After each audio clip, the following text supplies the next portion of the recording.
नहीं लेकिन कंट्रोवर्सी करनी होती है, वो लोग करते हैं। सामने सब लोग बहुत फाइट करते हैं, कैमरा के पीछे सब लोग आराम से रहते हैं, सोते हैं, खाते हैं, पीते हैं, जो भी करते हैं। पवन खेसारी पर खूब इल्जाम लगाई काजल राघवानी। जी हाँ दोस्तों, आपका स्वागत है मेरे चैनल ऑसम भोजपुरी पर। वीडियो को पूरा देखिएगा। वीडियो पसंद आए तो वीडियो को लाइक और चैनल को सब्सक्राइब कीजिएगा।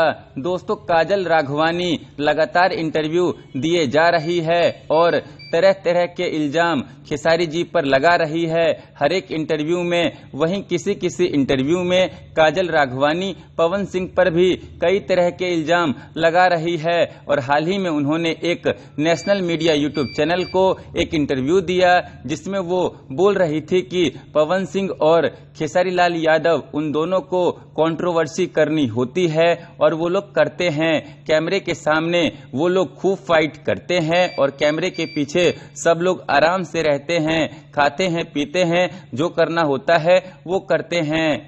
आप डर गई थी उस समय कि पवन सिंह के खिलाफ आवाज उठाऊंगी तो मेरा मैं अभी तक ऐसी ही रहती थी, डरी सी, सहमी सी, मेरे में हिम्मत नहीं थी।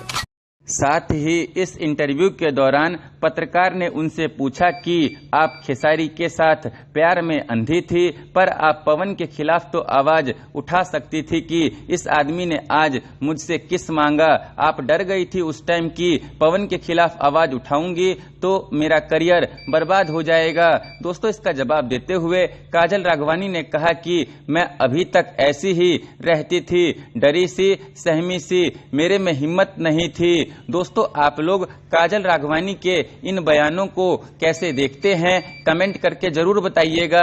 धन्यवाद। फिर मिलते हैं दोस्तों किसी नए वीडियो में। वीडियो पसंद आए तो वीडियो को लाइक और चैनल को सब्सक्राइब कीजिएगा।